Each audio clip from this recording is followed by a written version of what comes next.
One of the biggest failure in life for me is sex.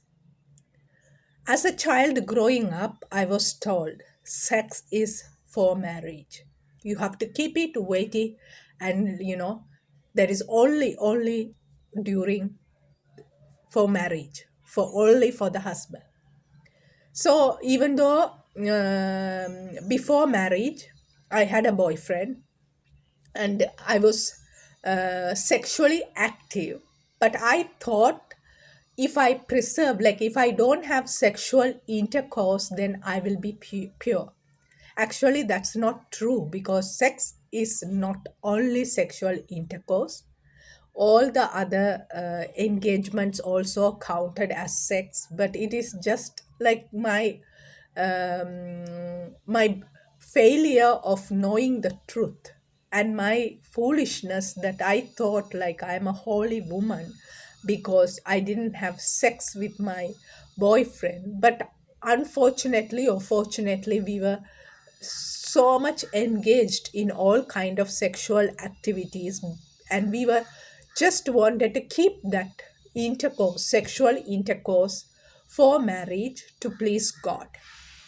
So it's all about God. Like we wanted God to be center of our life, and we want God to be happy with our sexual life. So basically, if um if I am with a man and we are in sexually engaging it, there has to be a God in between us to give that, whether we are right, wrong, doing good.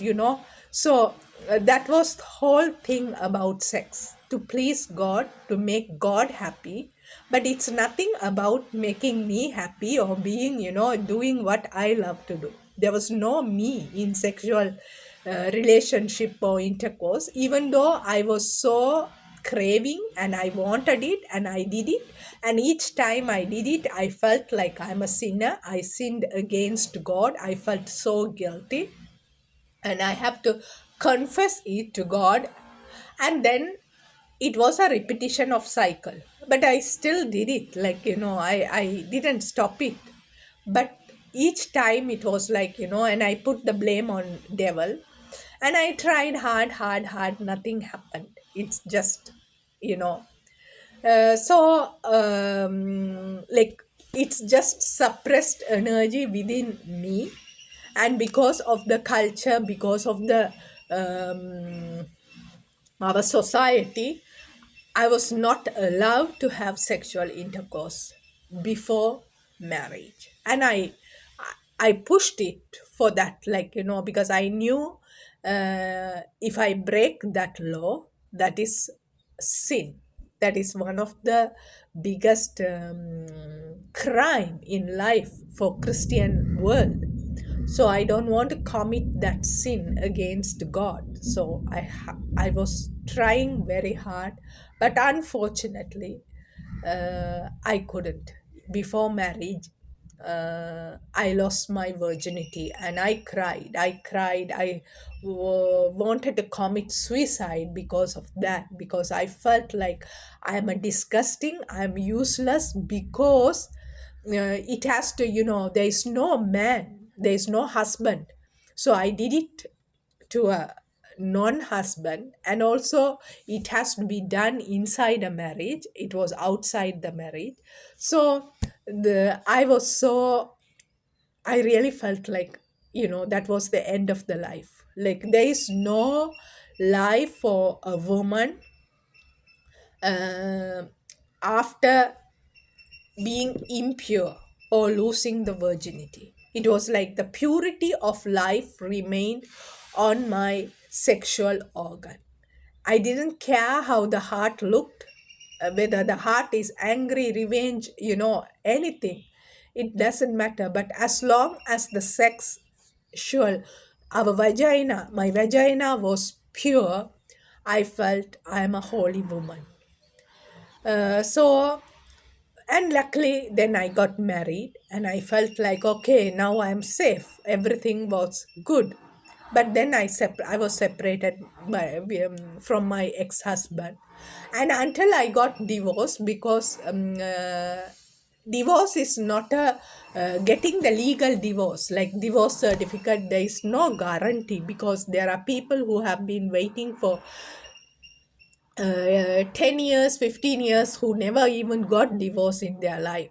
So for me, that same desire, same hunger, same passion for sex was still remained. And even though I was separated, I was legally married to my ex-husband, I still went into this adventure of being sexually active. And it was really something, I think I felt so bad.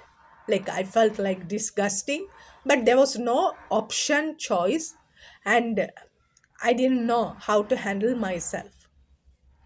So that thing, as I was with my boyfriend, whom I'm after I got my divorce, actually, I decided to get married to somebody. And I was everything planned, like, we arranged everything. Even we have paid our place for the like, we have paid the rent for to move into that apartment and everything. And April 1st we have to move in.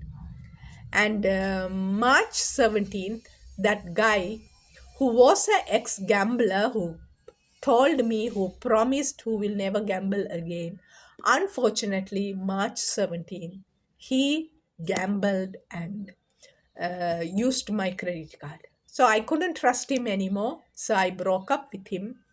And in so I didn't move in with him. I said no to him, and I found out I was pregnant. So that was a other real shameful thing, because I got pregnant without my marriage, out of marriage.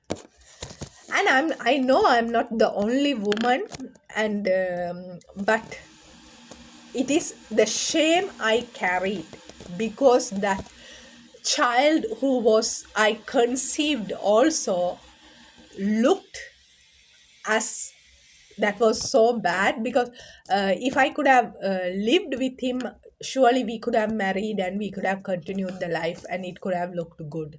So, but unfortunately I broke up with him. So I became, like, a child with this child alone by myself. And I had three options: abortion, single mother, or adoption. And I chose the abortion. But even at that time, single mother, because hiding the abortion was more easy than going through that pregnancy alone by myself, was very easy for me. But deep down, it was like a rotten egg, or, completely, because it's like, more I kept secret, the more it was affecting me inside.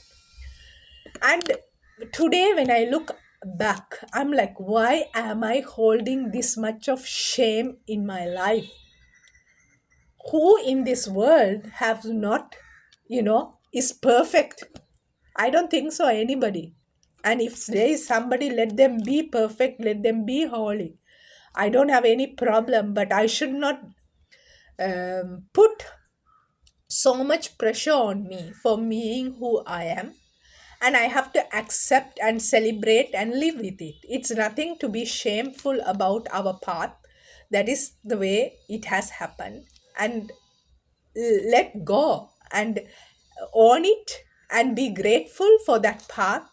And, today I can make better choices, and I'm so grateful.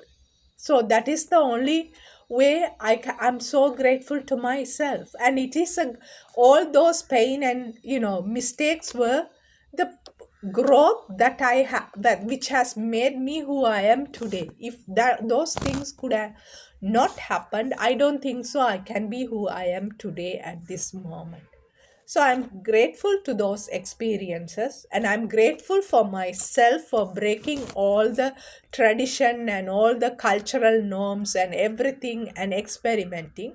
And I'm grateful for myself for failing in that moments and getting back again and making myself whole again and walking again in my path.